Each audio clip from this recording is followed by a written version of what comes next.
everyone to another session of the ICP AGIR Expert Talks series.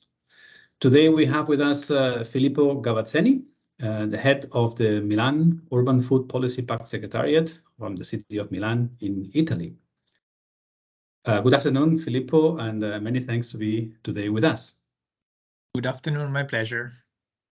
My name is Raul Dausa, and I am the project manager of the ICP AGIR project, and I will be your host today. For those of you that have learned about this webinar online, I will explain in a minute what the ICP AGIR program is about. Then our guest speaker, Filippo Gavazzeni, will tell us how Milan is transforming the urban food system landscape with the Milan Urban Food Pact. I encourage everyone to comment and contribute by sharing your experiences or telling us if you have been able to use the knowledge that you will gain today. Let me briefly summarize what is the ICP AGIR program. ICP AGIR stands for International City Partnerships Acting for Green and Inclusive Recovery. This is a European Union project managed by the Directorate General for Regional and Urban Policy, also known as the DG Regio, of the European Commission. The objective is to contribute to the improvement of quality of life in participating cities by promoting sustainable and integrated urban development through the identification of innovative policies and programs.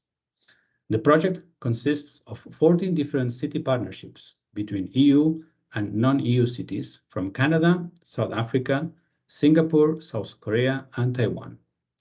The areas of cooperation are three: inclusion of migrants and refugees, circular economy and energy transition, and air quality. Now, let's focus on the area of today's presentation, transforming the urban food system landscape, the Milan Urban Food Policy Pact. Let me thank again Filippo to volunteer today to explain us all about this important initiative, and specifically, it would be important to know why it could be significant for a city to sign the Milan Urban Food Policy Pact. I hope that you can tell us all about this. Filippo, the floor is yours. Thank you so much, Raul. I'm very happy to to do this interview together with you, as also an outcome of the good work that we have been doing in this year and a half within the ICP program. Let me start with a little bit of history about the Milan Urban Food Policy Pact. This is an initiative that the mayor of Milan back in 2015 launched during Expo that we hosted at the City of Milan, and the main title was Feeding the Planet. So, as you can see in the next slide, the pact is a global commitment of mayors that see food as an entry point for the sustainable development of cities, of growing cities. And we, after a work that's been quite intense and long, we develop a framework of recommended action, R37, that you can see clustered in the slide in 6 categories of action. The idea is to give to cities and to mayors a common platform of action, and then each city, each mayor, depending on the political priority and the local environment, can decide on which of the recommended action or actions can be the focus of the municipality. So the holistic approach towards the food system is quite clear, because we go from the governance of the food system. So, for example, the creation of a food policy department, or the creation of a food council, the adoption of a food strategy, or sustainable diets and nutrition. So all the activity connected to healthy diets and, for example, school canteens. Many cities have school canteens as a very important driver of the food system. Social and economic equity, we have seen this during the pandemic, but also with the economic crisis and the inflation. period that is affecting food. So how cities can ensure that all citizens can eat healthy food. Then we have food production, so the connection among urban and peri-urban agriculture, for example, through the food public procurement, which is a very important leverage. Food supply and distribution, so the organization and management of market and wholesale markets, and lastly, the prevention of food losses and waste. So we started with 100 cities and that signed this commitment in Milan, and now we are, in the next slide, you can see the map of the more than 250 mayors that from all over the world signed the pact and our commitment to transform their food systems. If we go next, we can also see these 6 categories of action, these 37 recommended action that are accompanied by specific indicators that we have developed with FAO and RUAF that also are very useful because they can, from the one side, connect the advancement for the implementation of the food policies, and from the other side can connect the food policies to the SDGs target. And this is also a tool that is available for signatory cities of the Milan Pact. So in the next slide, you will see this these 3 main, let's say, pillar of activities. So the recommended action, the 44 indicators that I just mentioned, and the best practices that are more than 600 that in this year we have collected from mayors and signatory cities. And this is, let's say, the most important library of knowledge in the world that we use to sharing knowledge, create partnership, trainings, and also advocacy. So all the activities that you can see in the slide are just some of the examples that the Milan Urban Food Policy Pact Secretariat is organizing for signatory cities. And if we go next, just to see the governance. So the mayor of Milan is permanent chair and of the Milan Pact, and the cities that you can see in the map are have been elected by the different region to serve for a 2.5 years mandate within the steering committee. And the cities that you can see in the map are also responsible for implementing and facilitating the exchange in the different regions of the Milan Pact. Going ahead, you can see also some important moments of cooperation among signatory cities and regional and global stakeholders. So we organize regional forum in the different region in a hosting city, let's say, and the last one took place in Asia Pacific within the G20 Indonesian presidency in Bandung under the theme creating ensuring food security through urban agriculture. But every region has its own, let's say, process of regionalization. Of course, cities in the same region are facing more similar challenging and might have also more similar strategies. Also, at the global level, you can see in the next slide, we met every 2 years. From now on, every 2 years, we met lastly in the beautiful city of Rio de Janeiro that hosted the last global forum of with more than 500 participants under the theme food to feed the climate justice. This was the topic. A report of the event will be available very, very soon on our website for those who are interested. And moving ahead, it is this is the final picture of the event in Rio de Janeiro. But if we so you can see in the first line the mayors and the city officers that took part. So moving ahead, and I'm going to wrap up now. The Global Forum is also the occasion to award the most innovative practices of the Milan Pact Award. And you can see from, let's say, from here to here, the practices that we have collected in the different categories. So we have plenty, let's say, of example and of policies connected to governance and mostly on governance and nutrition. So these are for now the main, let's say, the main topic of focus of our signatory cities. And as I mentioned at the beginning, all this library knowledge is available through, let's say, the guidance of the Milan Pact Secretariat to all cities that wants to learn. I conclude just by saying how to sign the pact. So there is not any fee to sign, just the commitment. So if a city, if a mayor is committed, it's a city under 100,000 inhabitants, it can sign the pact, and all the activities that we organize are, let's say, free.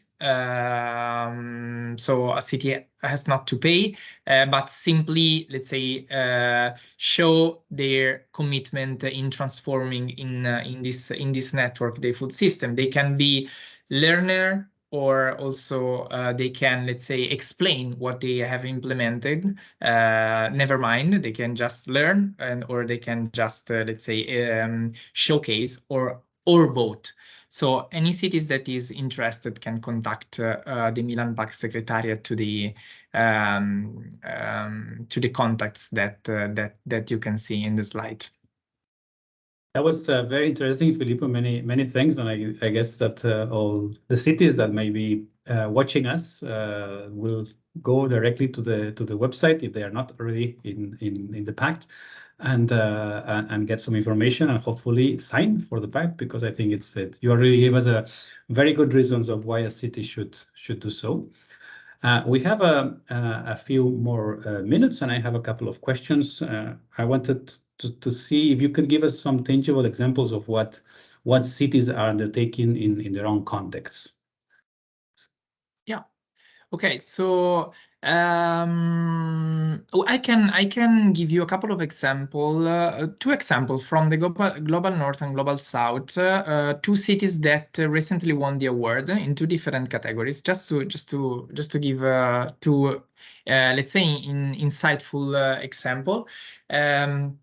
In two different continents. So the first one is the city of New York that won under the governance category the award this last year with its framework for good food purchasing.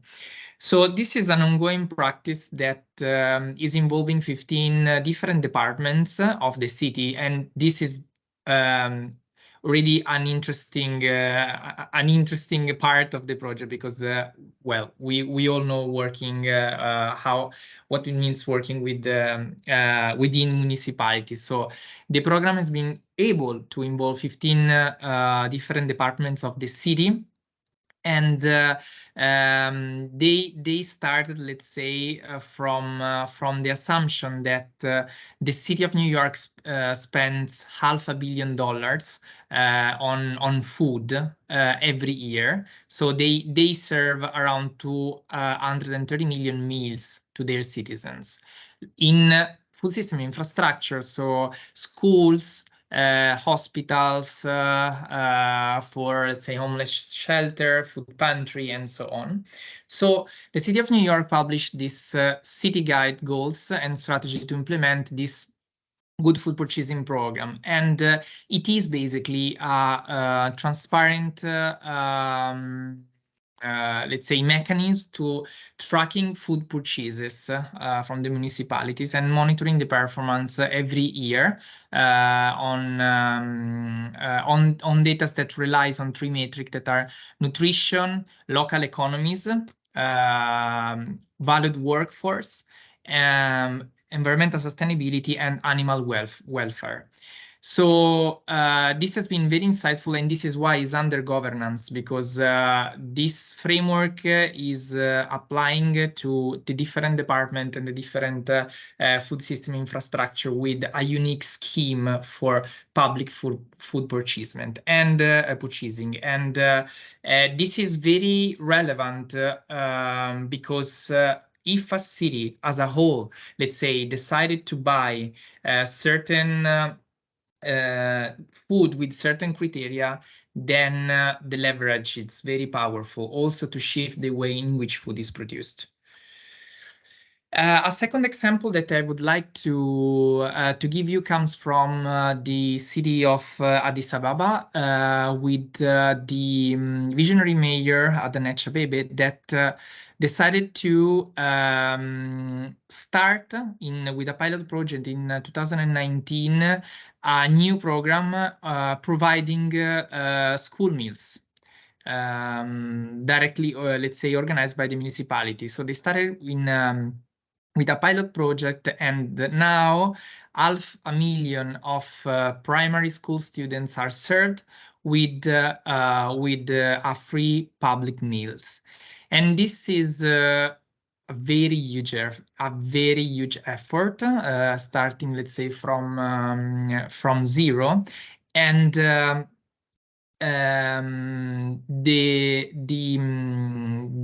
this program has also been able to, well, guarantee the access to healthy food for students of primary school. At the same time, they create 10,000 jobs among women that are involved in this school canteen service. And lastly, by providing school meals, they reduce the school dropout because they were providing food. So this was also a reason to attend food. And it is they shown how also the performance of the students, nourished, has improved in school. So the city of Addis Ababa is the winning city under the category of healthy diets within the Milan Pact. And these are just two examples of the more than 600 practices that we have collected and that are available for signatory cities to be, let's say, get inspired and understand how to do or to implement from, let's say, failures as well. And so what we have not to do, let's say, to replicating the practice, and what is what they can do to implement new strategies. And very interesting to see two completely different cities, New York and Addis Ababa, with different approaches, or that all the cities can learn from what went well, as you say.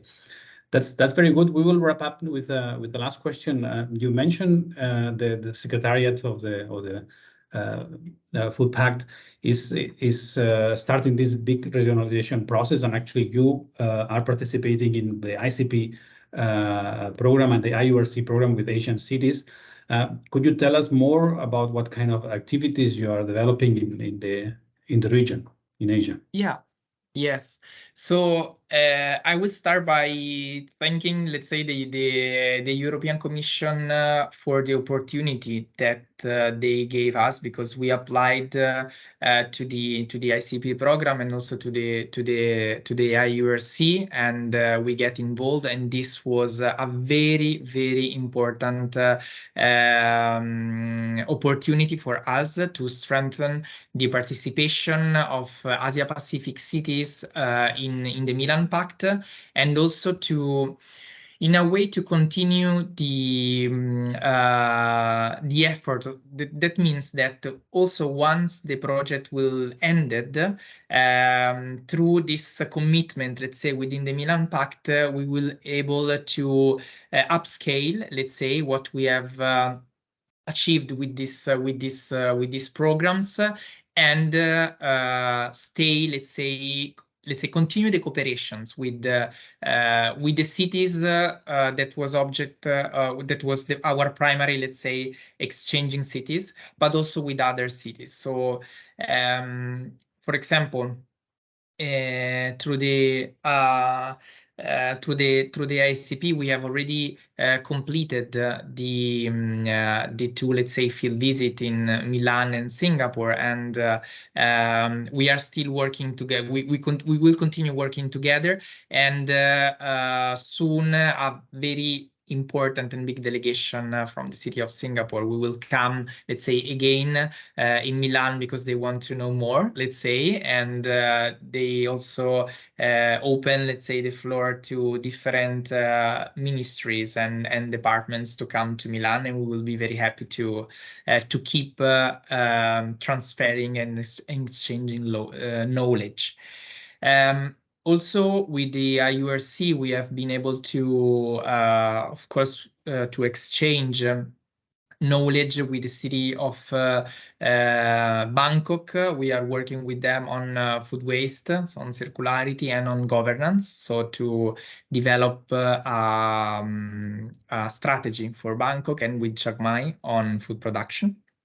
And at the same time, we are assisting the city of Seberang to draft their first food strategy by using a methodology coming from another, let's say, European opportunity, which are the Horizon projects. So we have developed through Food Trails a methodology to help cities in developing a food strategy, and we have implemented this methodology with the city of Seberang, and it's also good to see how we can, let's say, circulate the resources of the different projects that are financed by the European Commission to create, let's say, interconnections. And finally, we have also organized in Asia Pacific the first ever regional forum that took place in Bandung last August within the G20 presidency. I mentioned it at the beginning. Apart from being a very important moment of exchange among mayors and officers in those 2 days, at the same time we were able to advocating to the G20, let's say, to the G20 about the importance of food security that has been, after the meeting, let's say, added in the final communique as a issue of interest. So this was also very, very important. Just to conclude, I'm happy to see and to see that these projects are ongoing, but we are already building important, let's say, bricks that will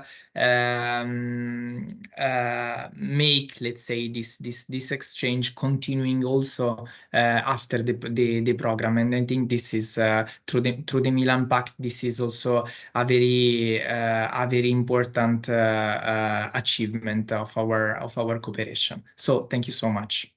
Thank you, Filippo. And I think it's very good to see that this cooperation that are initiated through these programs funded by the EU, the ICP, the IURC, have a continuation and then expand, and that you look for synergies even with other instruments from the EU, like the Horizon. So I'm happy to see that. I hope that this video recording, this talk to an expert, can actually inspire other cities to contact you and to increase your membership, and to make the world a more sustainable place, including with food. Thanks a lot. We will finish that here, and all the best, Filippo. Thank you so much.